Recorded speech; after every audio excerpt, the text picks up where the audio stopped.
Apakah bisa mendapatkan passive income dari saham? Jawabannya, bisa dong. Yuk kita bahas dari mana sumbernya dan gimana cara mendapatkannya.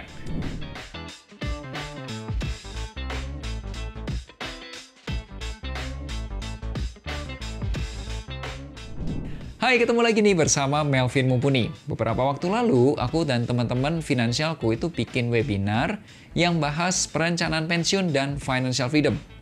Topiknya adalah FIRE, Financial Independence and Retire Early.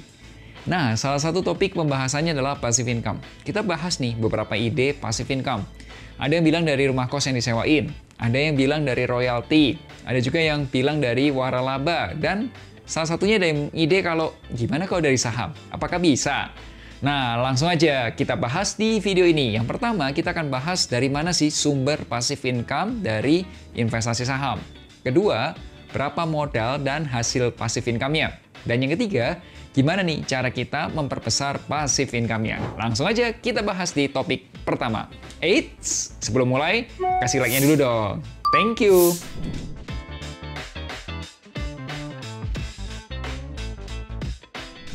Jika kamu berinvestasi saham, tentunya ada dua sumber penghasilan tuh. Satu, kenaikan harga saham. Kita sebutnya capital gain.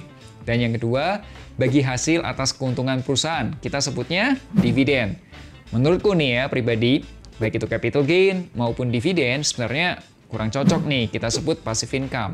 Menurutku keduanya lebih cocok kalau dikategorikan atau masuk ke dalam investment income. Kenapa? Karena uang kecil itu tumbuh jadi lebih besar dan konsepnya uang menghasilkan uang.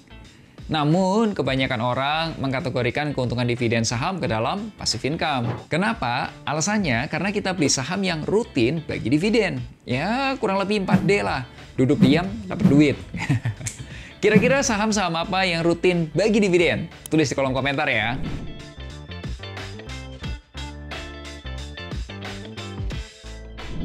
Berapa modal yang dibutuhkan untuk menghasilkan passive income dari saham?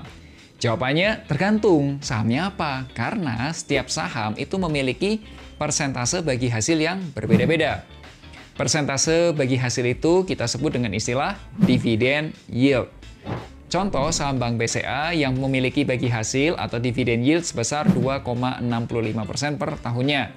Ada juga nih saham Bank Mandiri yang dividen yield-nya sebesar 5,21% per tahun.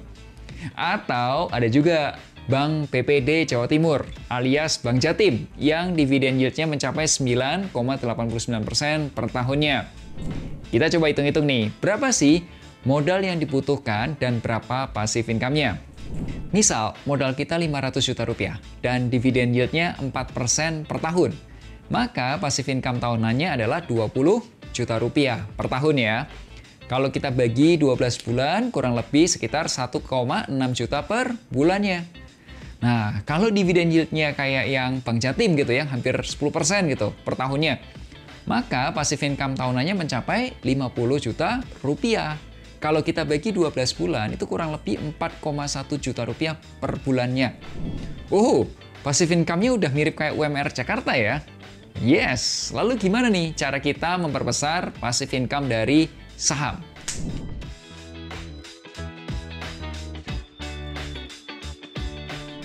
Jawabannya ada dua, yaitu pertama kamu bisa perbesar modalnya, atau kedua cari saham yang dividen yield-nya besar. Coba kita kasih lihat simulasinya kalau sama-sama dividen yield 4%. Kalau modalnya 500 juta, passive income-nya dapat 20 juta rupiah per tahun. Tapi kalau modalnya 1 miliar, passive income-nya menjadi 40 juta rupiah per tahun.